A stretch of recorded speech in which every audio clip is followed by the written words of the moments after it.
आप सभी को राधे राधे, जय श्री कृष्ण।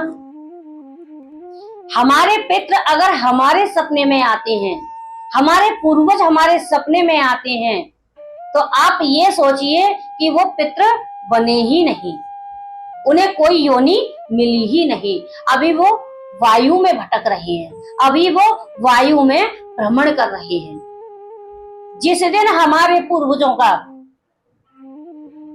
हमारे सपने में आना बंद हो जाएगा, आप ये समझिए कि उनको उनका जन्म मिल गया और वो पितृ योनि में पहुंचे।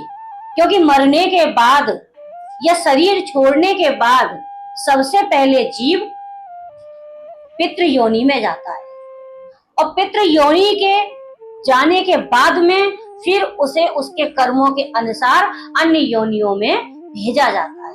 अब हम पितृपक्ष में अपने पितरों के लिए दान दे रहे हैं, पितरों के लिए भोजन करा रहे हैं, लेकिन हमें ये पता नहीं है कि हमारे पितृ अभी पितृ बने हैं या नहीं बने।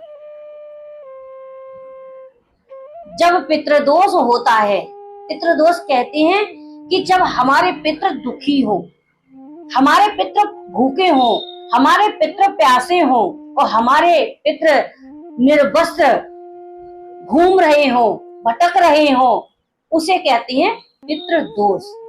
तभी वो पितृ हमारे सपने में आते हैं, तभी वो पितृ हमारे घर में अशांति पैदा करते हैं और हमें बार बार वो सपना देते हैं, क्योंकि उनको आत्म शांति नहीं है। और वो आत्म शांति क्यों नहीं है? वो आत्म शांति हमारे द्वारा उन्हें नहीं मिल पा रही। कहीं ना कहीं कोई ना कोई उनकी इच्छा रह गई है संसार में किसी कार्य को करने की, और जब वो इच्छा शेष रह जाती है, उससे पहले जीव शरीर को त्याग देता है, तो वो फिर वायु में भ्रमण करता है। उसे ना तो पितृ योनि प्राप्त होती है और ना उसे अन्य योनियों में जन्म मिलता है। इसीलिए हमारा ये फर्ज बनता है, हमारा ये कर्तव्य बनता है कि हम हमारे पूर्वजों का जो भी ऋण है उसको हम जल्दी से जल्दी पूर्ण करें। हमारे माता पिता, हमारे दादा, हमारी दादी कोई भी बात कह के गए हो, कोई भी पुण्य की बात कह के गए हो या दान की बात कह के गए हो, मंदिर बनवाने की बात कह के गए हो या दर्शन करने की बात कह के गए हो, कोई भी उन्होंने अपने मन में संकल्प लिया हो और वो संकल्प उनका अधूरा रह गया, तो आप ये मत सोचिए कि उनको पितृ योनि प्राप्त हो गई या वो अन्य योनियों में उन्होंने जन्म ले लिया। ना तो उन्हें पितृ योनि प्राप्त हुई है और ना ही उन्हें कोई योनि प्राप्त हुई है।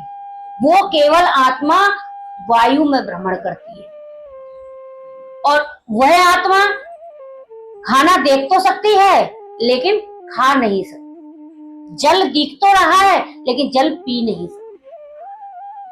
वो वायु भक्षण करती है और वायु में भ्रमण करती रहती है।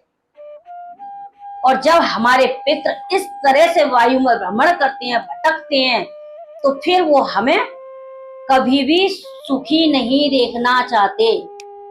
तो इसीलिए देव ऋण, पितृ ऋण और व्यवहार ऋण, ये 3 प्रकार के ऋण बताए गए हैं और इन तीनों ऋणों से हमें मुक्त होना चाहिए। क्योंकि पितृ ऋण जो हमारे माता पिता कुछ बोल के गए हैं, कुछ संकल्प करके गए हैं, उसको हमें एक बेटे का फर्ज होता है कि वो इस कार्य को उनका पूरा करे, उनके उस संकल्प को बेटा पूरा करे। क्योंकि बेटे का काम है पितृ योनि से अपने पितरों को निकालना और अन्य योनियों में जन्म दिलवाना। ये केवल एक बेटे का ही कार्य होता है, एक पुत्र का काम होता है।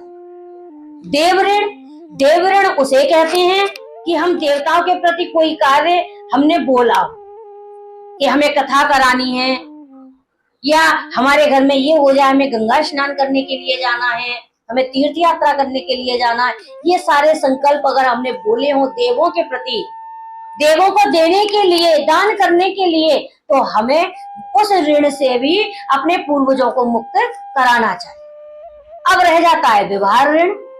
व्यवहार ऋण उसे कहते हैं हमने किसी से कर्जा लिया और कर्जा देने से पहले हमारी मृत्यु हो जाती है, तो उस कर्जे को देने का अधिकार उनके पुत्र का होता है। इसीलिए उस व्यवहार ऋण से भी हमें हमारे पूर्वजों का उद्धार कराना है। जब हम ये तीनों ऋणों से उन्हें मुक्त कर देते हैं, देव ऋण, व्यवहार ऋण और पितृ ऋण, तो फिर वो पितृ योनि में पहुंचते हैं और पितृ योनि में कुछ समय रहकर उसके बाद में उन्हें फिर जन्म प्राप्त हो जाता है। तो इसीलिए हमें हमारे ऋण से, यानी कि हमारे पूर्वजों के, हमारे पितरों के ऋण से हम हैं मुक्त, केवल हम ही कर सकते हैं।